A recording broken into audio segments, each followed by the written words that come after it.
예수님께서 십자가를 지시는 이 장면들 성경에 곳곳에 기록되어 있는데 우리는 예수님의 십자가 사건을 함께 읽으면서 이러한 질문을 하게 될 때가 있습니다. 예수님이 십자가에 못 박히셨을 때 하나님은 어디에 계셨는가? 예수님이 십자가에 못 박히시는 그 순간 하나님은 도대체 어디에 계셨는가? 어떻게 우리는 이러한 질문을 할 수 있는가? 우리의 삶의 자리 가운데 우리가 겪는 여러 가지 고난들이 있습니다. 내가 감당할 수 있는 고난도 있지만 내가 감당하기 버거운 큰 고난을 경험하게 될 때 우리 또한 이러한 원망 섞인 질문을 던질 때가 있습니다. 하나님 도대체 어디에 계십니까? 하나님 계시긴 한 겁니까? 라는 그러한 한탄 섞인 원망 섞인 질문이 우리들 마음 가운데서도 생겨날 때가 있습니다. 이러한 자세, 이러한 태도는 사람이라면 당연히 가질 수밖에 없는 자연스러운 반응입니다. 내가 큰 고통을 당할 때 도대체 내가 왜 이러한 고통을 당해야 하는가? 하나님이 계시다면 내가 이러한 고통을 당하는 것이 맞는가라는 질문이 나오는 것은요 굉장히 자연스러운 반응입니다. 그러나 그리스도인들은 이 당연하고 자연스러운 반응에 머물러 있는 사람들이 아니지요. 그리스도인들은 그 당연한 것을 뛰어넘는 신앙을 가져야만 하는 것입니다.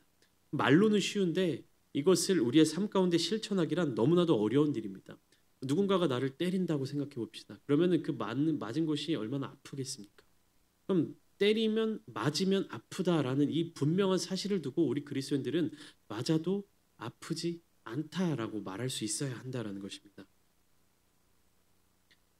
여러분 하나님이 어디 있느냐 이 질문에 대해서 깊이 생각해 보신 적이 있으십니까?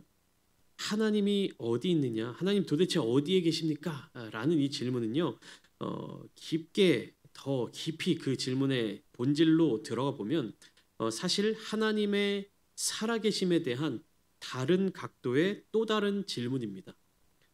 그러니까 어디 있느냐라는 이 질문은요 사실 있기는 한 거냐 있는 게 맞냐 라는 질문과 그 의미가 일치한 것입니다.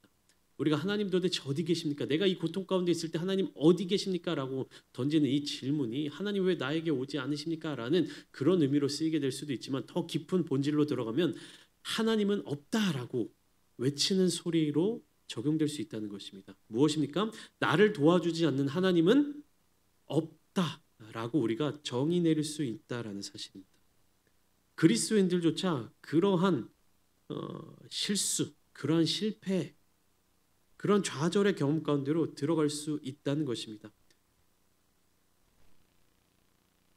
있는 것이 맞냐? 하나님 도대체 어디 계시냐? 하나님 있는 게 맞냐? 라는 이 질문. 그 질문이 성경 속에서도 곳곳에 드러나 있기는 하는데 시편 42편 10절 말씀을 보면 이러한 구절이 나옵니다. 내 뼈를 찌르는 칼같이 내 대적이 나를 비방하여 늘 내게 말하기를 내 하나님이 어디 있느냐 하도다. 시편 42편 제가 좋아하는 본문이 담겨져 있는 시편인데요.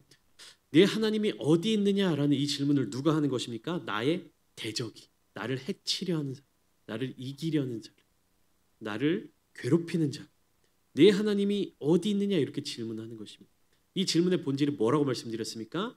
하나님이 여기 계신 것이 아니라 저 멀리 있다 이런 의미가 아니라 하나님이 있기는 있는 거냐라는 비아냥조가 섞여 있는 것입니다.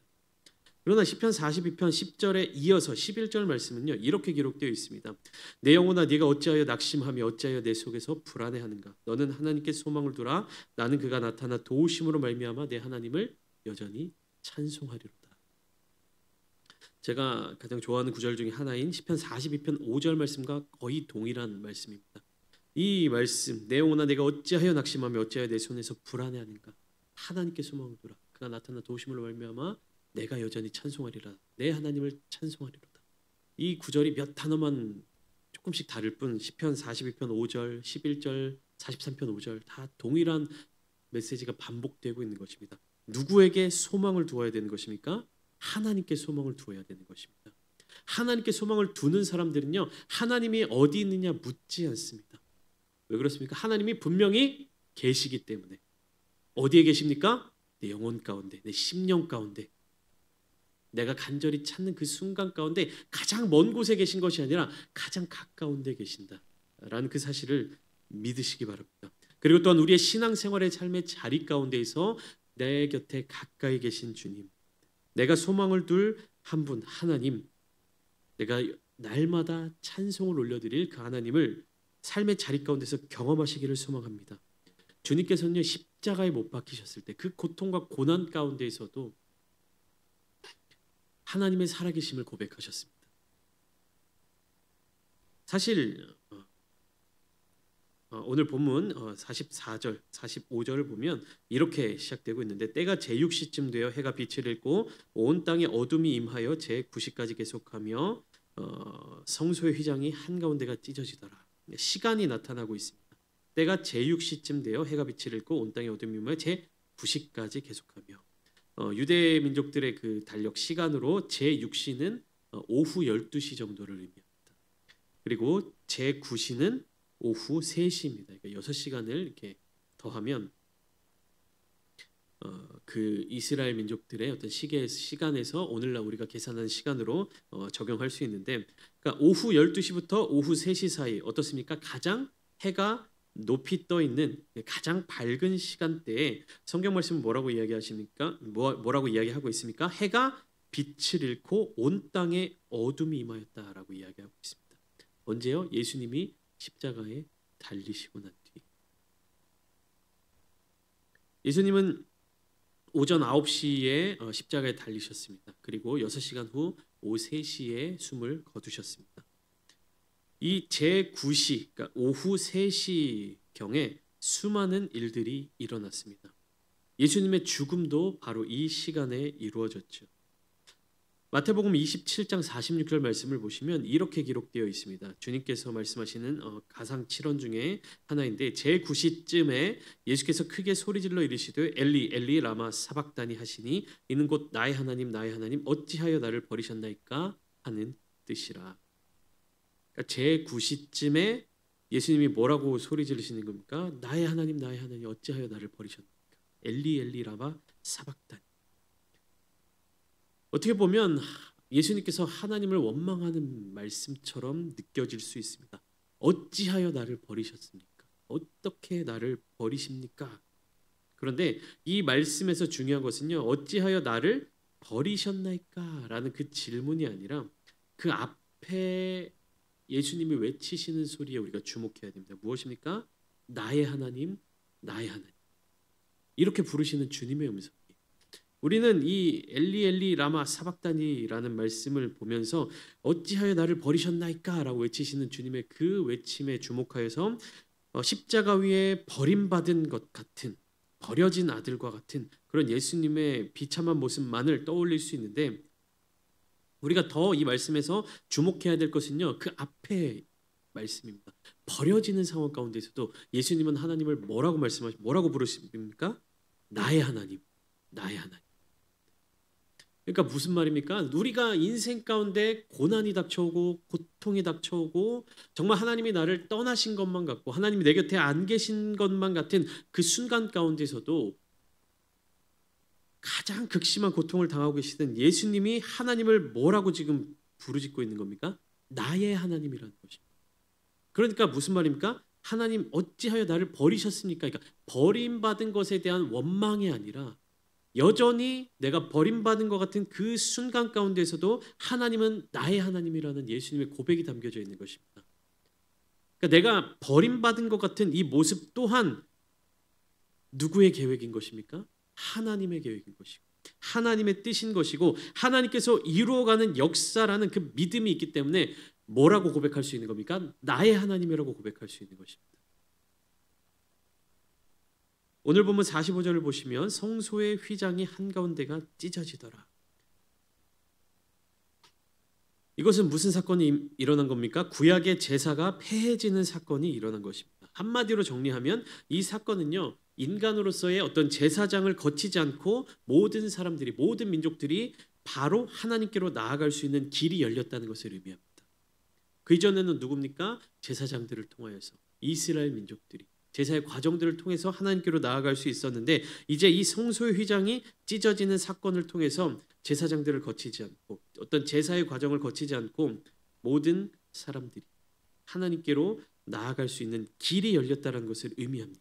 이제는 우리가 제사장이며 또한 대제사장이신 예수 그리스도를 통하여 하나님과의 모든 관계가 회복되었다는 것을 나타내는 사건이 일어나는 것입니다. 성소의 휘장은 무엇을 의미하는 것입니까? 우리가 출애굽기를 통해서도 배웠죠. 회막 뜰이 있고 그 안에 이제 성막이라고 하는 회막 천막이 있습니다. 그 안에 성소와 더 깊은 한 곳에 이 휘장으로서 커튼으로서 가려져 있는 공간이 바로 지성소입니다. 지성소는 1년에 한 번 대제사장만 들어갈 수 있는 공간이었어요. 그곳에서 하나님의 임재를 경험하고 하나님을 만나는 장소의 상징입니다. 그런데 그 성소의 휘장이 찢어졌다는 것은요, 성소와 지성소를 나누고 있었던 그 가림막이 사라졌다는 것이고 성막이 가지고 있는 어떤 역할들이 무너졌다는 것을 의미합니다. 하나님께서 무너뜨리신 것이에요. 왜요? 직접 우리를 만나주시기 위하여서. 그러니까 예수님의 그 십자가 고통으로 말미암아 그 고난으로 말미암아 어떠한 역사가 일어난 것입니까? 우리가 하나님께로 나아갈 길이 열렸다는 것입니다. 예수 그리스도를 통해서 하나님과의 모든 관계가 회복된 것입니다. 예수님은 바로 이것을 위하여서 바로 이런 하나님의 역사를 알고 계심으로 말미암아 나의 하나님이라는 고백이 십자가의 그 극심한 고통 가운데서도 터져 나올 수 있었던 것입니다. 오늘 보면 46절 말씀을 보시면 십자가 위에서 하신 예수님의 마지막 말씀이 기록되어 있습니다. 가상 7원이라고 해서 예수님께서 십자가 위에서 7마디 말씀을 하셨는데 사복음서에 각기 나뉘어서 기록되어 있습니다. 그중에 가장 마지막 말씀이라고 알려져 있는 이 말씀이 오늘 본문 46절에 기록되어 있는데요. 뭐라고 기록되어 있습니까? 아버지, 내 영혼을 아버지 손에 부탁합니다. 제 9시쯤이 되었을 때 나의 하나님 어찌하여 나를 버리셨나이까 라고 말씀하신 예수님은 그 이후에 내가 목마르다 라고 말씀하시고 그다음에 다 이루었다 하신 후에 아버지 내 영혼을 아버지 손에 부탁하나이다 라고 말씀하시면서 숨지셨다라고 성경은 기록하고 있습니다. 마지막 숨이 끊어지는 그 순간까지 예수님은 하나님을 무엇이라고 부릅니까? 아버지라고 부르고 계십니다. 하나님께 완전히 버림받으셨지만 완전한 하나님의 아들이신 예수 그리스도 주님께서는 아버지께 영혼을 맡기시기 전에 다 이루었다라고 말씀하셨습니다. 주님께서 다 이루었다고 말씀하신 이유는 무엇입니까? 십자가에서 고통스럽게 죽어가는 그 순간 주님은 도대체 무엇을 이루셨습니까? 주님께서 이루신 것은 무엇입니까? 그 한 몸이 십자가에서 죽음에 이르는 그 순간에 더 이상 이 세상에서 이 땅에서 육신의 삶이 이어지지 못하는 그 순간 주님께서는 다 이루었다라고 말씀하셨습니다. 예수님이 이루신 것은 무엇이었습니까? 하나님 아버지의 뜻입니다. 주님께서 다 이루었다라고 고백하신 것은요, 아버지의 뜻을 이루셨다라는 것입니다. 나의 계획, 나의 생각, 나의 목적, 나의 유익이 아니라 누구의 뜻을 위하여? 하나님 아버지의 뜻을 위하여. 그 모든 삶을 온전히 살아내셨던 예수님의 고백입니다. 여러분, 예수님의 십자가 안에 이 고백이 담겨져 있습니다. 그 십자가를 바라보며 살아가는 우리들의 삶의 자리 가운데서도 바로 이러한 고백이 나타나야 하는 것입니다. 무엇을 이루어야 하는 것입니까? 하나님의 뜻, 나의 뜻, 나의 목적, 나의 미래, 나의 계획을 이루어가는 것이 아니라 하나님의 계획을 이루어가는 것이 우리의 삶 속에서 우리의 삶을 통해서 나타나 보여져야 한다는 것입니다. 그 주님의 십자가를 바라보는 사람들이 누가복음 23장에 계속해서 나타나고 있습니다. 오늘 보면 47절부터 49절까지도 십자가를 바라보는 사람들에 대하여서 기록되어 있는데요. 그들은 이 십자가 사건을 바라보며 어떠한 변화가 일어납니까? 누가복음 23장에는요. 수많은 사람들이 예수님의 십자가를 바라봅니다. 예수님께서 십자가를 지고 가시는 그 장면. 아니 그 이전부터 예수님이 고난과 고초와 또 신문을 당하시고 모욕을 당하시고 희롱을 당하시고 십자가를 지시고 골고다 언덕까지 올라가시고 십자가에 달려 돌아가신 그 많은 과정 가운데 예수님을 바라보는 사람들이 정말로 수많은 사람들이 있었어요. 그 사람들은 이 십자가 사건, 이 모든 과정들을 바라보며 어떤 변화를 경험합니까? 혹은 아무런 변화를 경험하지 못합니까? 목격자에서 증인으로 바뀐 사람이 있습니다. 또 구경꾼에서 제자로 변화된 사람이 있습니다. 군인과 강도와 같이 다른 사람들의 생명을 빼앗는 자에서 예수의 생명으로 변화되는 자들도 나타나고 있습니다. 예수님의 십자가를 보았으면, 주님의 그 십자가를 만났으면 반드시 변화가 일어나야 합니다. 여러분, 십자가를 바라보는 사람들은요, 반드시 그 변화를 경험해야 하는 것입니다. 우리 믿는 그리스도인들은요, 무엇을 바라보며 사는 사람들입니까? 주님의 십자가의 길을 바라보면서 사는 사람들 아닙니까? 그러면 우리의 삶의 자리 가운데에서도 반드시 이와 같은 변화가 일어나야 되는 것이, 목격자, 그런 사건을 아는 사람, 바라본 사람, 경험한 사람이 아니라 이제 무엇입니까? 우리가 그 십자가를 증거하는 증인으로서의 삶을 살아야 되는 것이고, 그저 구경하고 바라보던 구경꾼에서 제자로 변화되어야 되는 것입니다. 반드시 변화가 일어나야 하는 것입니다. 그런데 오늘 본문 말씀 속에서는 변화되기 가장 어려운 사람들이 있었다라는 사실을 우리에게 알려주고 있습니다.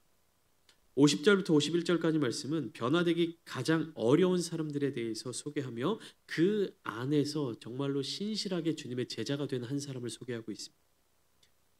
50절 보면 공회 의원으로 선하고 의로운 요셉이라 하는 사람이 있으니라고 이 요셉이라는 한 사람을 소개하고 있습니다. 공회는 무엇이냐? 유대인의 최고 의결 기관인 산헤드린 공회를 의미합니다. 이 산헤드린이라는 이 모임은 예수님 당시 유대 사회에서 가장 권위 있는 종교 및 법률 재판 기관이었습니다. 그러니까 유대인들, 유대 민족들 사이의 종교 지도자들, 그리고 정치 지도자들, 어떤 법률 전문가들, 그리고 그 역할을 감당하는 하나의 기관이었던 것이, 공회의원의 구성은요 70명으로 이루어져 있는데 제사장, 서기관, 유대인의 장로 등 유대교 지도자들로 이루어졌고, 마찬가지로 종교적인 문제뿐만 아니라 민사사건, 형사사건, 재판 이런 법정 역할도 하였다라고 말씀드렸죠. 그러나 로마 제국의 통치하에 있었기 때문에 이 산헤드린에서 내린 판결이 집행되지 못하는 경우들이 많이 있었습니다.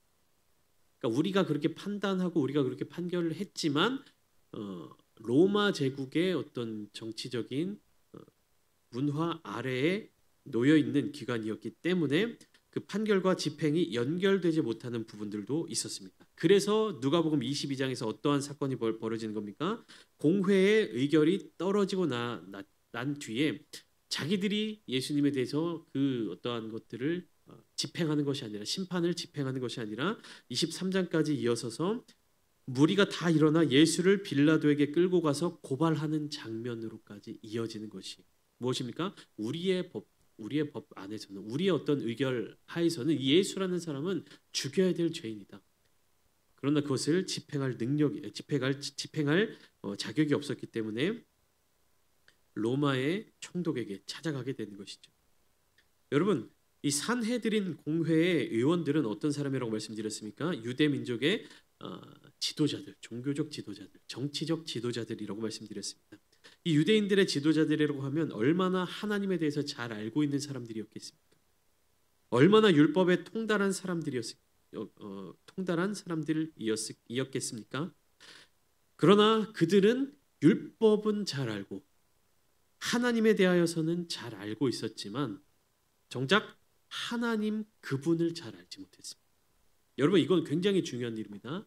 하나님에 대하여 아는 것과 율법을 아는 것과 하나님 그분을 아는 것은요 전혀 다른 이야기.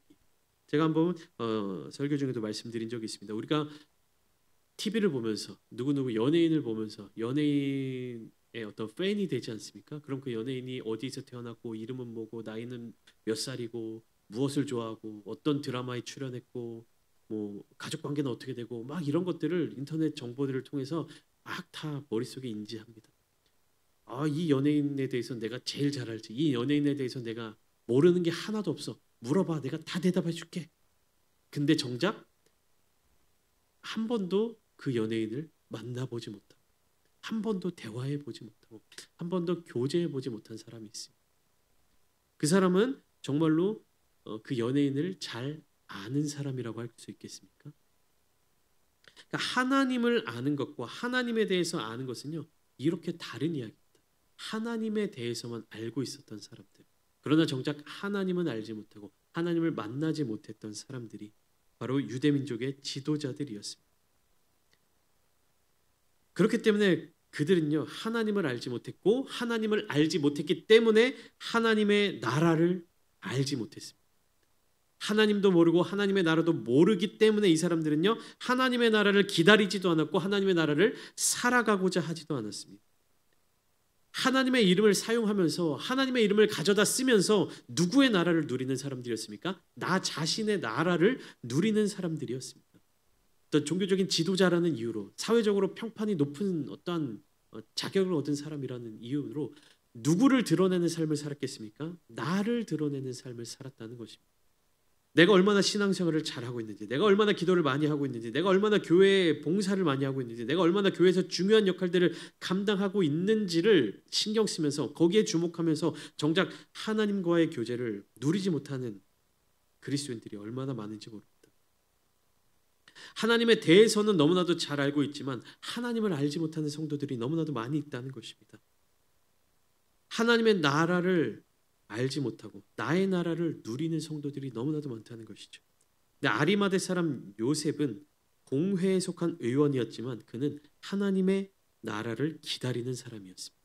51절 말씀 같이 보실까요? 함께 읽어보겠습니다. 시작. 그들의 결의와 행사에 찬성하지 아니한 자라. 그는 유대인의 동네 아리마대 사람이요 하나님의 나라를 기다리는 자라. 이 요셉은 공회 의원 중에 한 사람이었지만 그 공회의 결의와 행사에 찬성하지 아니한 사람이다라고 성경은 분명하게 이야기합니다. 어떠한 결의와 행사입니까? 예수님을 죽이려는 그 결의에 찬성하지 않는 사람이었습니다. 그리고 이 사람에 대해서 성경은 한마디로 소개하고 있죠. 하나님의 나라를 기다리는 자였다. 이 사람은 공회에 속한 의원이었지만 그는 하나님의 나라를 기다리는 사람이었습니다. 여러분, 우리를 나타내는 정체성보다 더 중요한 것은 내가 무엇을 기다리는 사람인가입니다. 내가 무엇으로 살아가는가, 내가 어디에 중심을 두고 살아가는가, 이것에 대한 답은요 어디에 있냐? 내가 무엇을 기다리고 있느냐예요. 그렇게 아리마대 요셉은 이 세상을 살아가면서도 나의 나라를 살아내는 것이 아니라 이 세상 가운데 속한 나라를 살고 있는 것이 아니라 누구의 나라를 살아내고 있었던 것입니까? 하나님의 나라를 살아내고 있었다는 것입니다. 내가 어디에 있든지, 내가 무엇을 하든지, 내가 누구와 함께 있든지, 내가 어떤 나라를 소망하고 내가 어떤 나라를 기다리고 있느냐에 따라 나의 삶이 그렇게 이루어져 간다는 것입니다. 이 사람, 아리마대 사람 요셉, 하나님의 나라를 기다리는 이 사람이 행한 일이 52절부터 또 소개되고 있는데, 그가 빌라도에게 가서 예수의 시체를 달라 하여 이를 내려 세마포로 싸고 아직 사람을 장사한 일이 없는 바위에 판 무덤에 넣어두니. 어떻습니까? 굉장히 큰 처벌을 받고 굉장히 잔혹한 십자가형을 받고 숨을 거둔 예수님의 시체를 거두어서 자기 무덤에 장사를 지냈다. 그러니까 반역자의 시신을 보통 우리는 어떻게 합니까? 우리의 어떤 역사적이나 이런 거에서 목을 매달아 놓고 그 시체를 만지는 사람까지도 동일한 죄를 물어서 처형하는 어떤 그런 문화들이 있지 않았겠습니까? 이 예수라는 사람에 대해서 많은 사람들이 로마의 반역자이며 어떤 강도보다도 더한 사람이다라는 잘못된 결의를 통해서 십자가 사형이 언도되었습니다. 그러면 그 십자가에 달린 시체를요 치우는 것 또한 동일한 죄목으로 적용되던 시대였습니다. 그러나 이 사람은 요셉은 당당하게 담대하게 빌라도에게 가서 예수의 시체를 내달라고 했어요. 그리고 빌라도는 이것을 허락해 주었습니다. 이 사실을 통해서 알 수 있는 것은 무엇입니까? 빌라도 또한 예수님께 죄가 없음을 알고 있었다는, 아리마대 사람 요셉도 예수님께 죄가 없음을 알고 있었다는 것입니다. 그래서 그는 예수님의 시신을 달라고 해서 장사를 지냈습니다. 이것은 누가 해야 할 일입니까? 당연히 제자들이 해야 할 일이었어요. 그러나 예수님께서 살아계실 때, 특별히 기적을 베푸시고 능력을 행하실 때 꼭 붙어있던 제자들은 지금 다 어디로 갔습니까? 예수님이 잡혀가신 이후로 다 흩어져 버렸어요. 다 흩어지고 도망가고 요한 한 사람만 예수님의 십자가 밑에 나와 있었습니다. 제자들은 다 어디 갔습니까? 예수님이 능력을 행하실 때, 예수님이 기적을 베푸실 때 붙어 있었던 자들. 그러나 예수님이 가장 큰 고난 가운데 계실 때, 그 고난에 동참하지 못하고 도망쳤던 제자. 반면 54절부터 56절까지 말씀은 갈릴리에서 온 여인들이 준비하는 이 준비의 모습이 나타나 있는데, 이들은 도망치지 않았습니다. 더 주님께로 가까이 나아갔습니다. 어떻게 했습니까? 이날은 준비일이요 안식일이 거의 되었더라. 갈릴리에서 예수와 함께 온 여자들이 뒤를 따라 그 무덤과 그의 시체를 어떻게 두었는지를 보고 돌아가 향품과 향유를 준비하더라. 이렇게 기록되어 있는데, 이날은 54절에 이날은 준비일이요 안식일이 거의 되었더라. 이 말은 무슨 말이냐면 이스라엘 유대인들의 날짜 개념은 우리처럼 아침에 하루가 시작돼서 밤에 끝나는 개념이 아니에요. 우리는 보통 이제 뭐 시간상으로는 밤 자정에 하루가 건너가서 뭐 그 시간 동안 잠을 자고 보통 아침에 일어나서부터 하루를 시작한다라는 개념이 있잖아요. 근데 유대인들의 날짜 개념은 무엇이냐? 저녁에 시작됩니다. 그러니까 저녁이 되고 아침이 되니 이는 첫째 날입니다. 그러니까 유대인들의 날짜 개념은 저녁부터 그 하루가 시작되는 거예요. 그러니까 안식일은 우리가 알기로 토요일이잖아요. 그러면 안식일은 언제 시작되냐면 금요일 저녁 해질 때부터 시작되는 겁니다.